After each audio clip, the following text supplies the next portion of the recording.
Почти 10 лет загадочный холмик возле сарая оставался тихой неразгаданной тайной для 72-летнего пенсионера Анатолия Журавлева. Когда он только поселился в этом доме на окраине города, это был лишь небольшой, едва заметный выступ земли. Однако с течением времени, с медленной, почти неощутимой силой, он начал увеличиваться, нарушая аккуратность его ухоженного газона.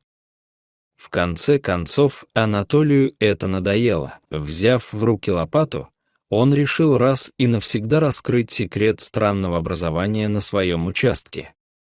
Даже не подозревая, что ему предстоит столкнуться со смертоносным наследием времен Второй мировой войны. Чтобы понять природу этой загадки растущего холма, нужно обратиться к одному из мощнейших природных явлений, известному как морозное пучение.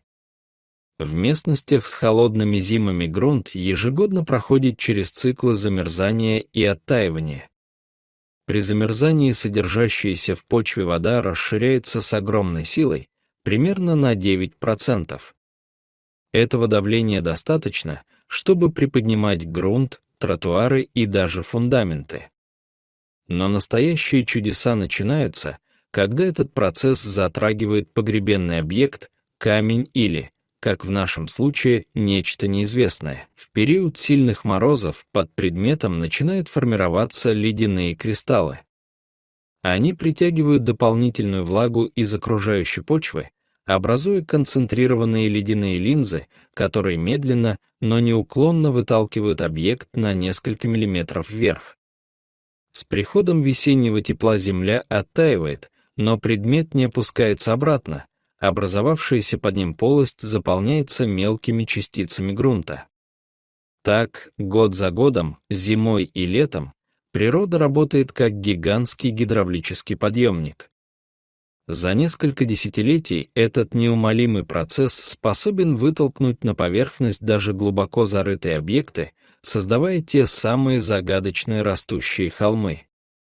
Именно эта тихая, но могущественная сила природы и трудилась все эти годы на заднем дворе Анатолия Журавлева, постепенно приближая к поверхности опасную тайну прошлого. Анатолий Журавлев, главный герой нашей истории, был человеком, хорошо знакомым с землей. Будучи пенсионером и бывшим фермером, он отличался терпением и наблюдательностью, тонко чувствуя ритмы природы. Когда они с супругой переехали в этот тихий дом, чтобы наслаждаться спокойной старостью, небольшой холмик у сарая казался лишь особенностью ландшафта. Однако со временем хозяева заметили изменения. Каждую весну, после таяния снега, возвышение становилось немного больше и заметнее. Жена Анатолия в шутку говорила, что он выращивает камень, но сам фермер, полагаясь на свою интуицию, понимал, земля не может расти сама по себе. Что-то поднималось из глубины. После почти 10 лет наблюдений он, наконец, решил раскрыть эту загадку. Взяв надежную лопату, он начал копать. Первые сантиметры были заполнены обычной почвой и глиной, но вскоре лезвие лопаты с громким металлическим лязгом ударилось о что-то твердое. Это был не глухой стук о камень, а безошибочно узнаваемый звук удара стали о сталь. Взволнованный, Анатолий продолжил копать с новым энтузиазмом. Постепенно в земле начали проступать очертания темного прямоугольного объекта, тяжелого ржавого металлического ящика. С большим трудом он расчистил его со всех сторон, приложив значительные усилия, извлек тяжелый контейнер на поверхность. Отступив, чтобы перевести дыхание, он уставился на свою находку. Перед ним был старый ящик, напоминающий армейский сейф военных времен. Поначалу он предположил, что это просто кусок железа, который предыдущий владелец закопал, чтобы избавиться от него. Но ящик был не пуст. Две ржавые защелки надежно запирали крышку, которая с громким скрипом открылась, показав свое содержимое. Увиденное заставило кровь отхлынуть от лица Анатолия.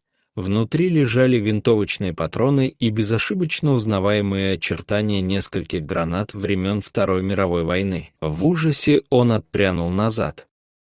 Десятилетняя загадка его двора в одно мгновение превратилась в вопрос жизни и смерти. С дрожащими руками он вызвал спасателей.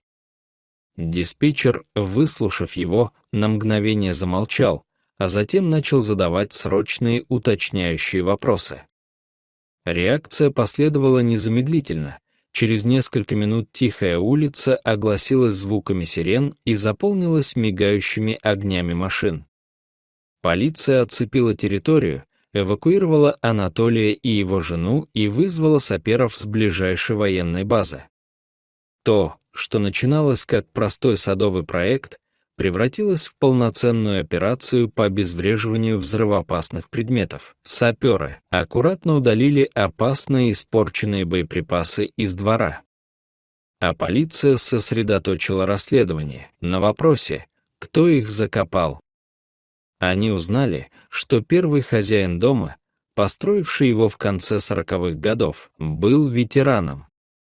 Он служил на фронте, вернулся домой в 1945 году и начал новую жизнь. Он умер в 1980-х, а его семья продала дом позже.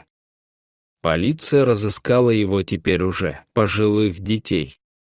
Те рассказали, что их отец был добрым человеком, но очень замкнутым. У него была коробка с медалями и фотография взвода, но о войне он не говорил никогда. Они не имели представления, что он принес домой оружие и закопал его. Следователи сделали вывод: ветеран, вернувшись с войны и начиная новую жизнь с семьей, принял глубокое решение. Ему нужно было буквально похоронить свое прошлое. Эти гранаты и патроны были не просто сувенирами, это были опасные напоминания о насилии и травмах, которые он хотел оставить позади. Скорее всего, он закопал ящик, чтобы защитить семью и символически отрезать солдата, которым он был, от мужа и отца, которым он хотел стать. Эта история напоминает, что отголоски величайших конфликтов никогда не исчезают полностью.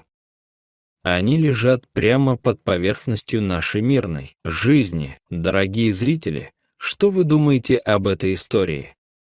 Расскажите, пожалуйста, в комментариях. А если вам понравилось это видео, то ставьте лайк и подписывайтесь на наш канал. До новых встреч!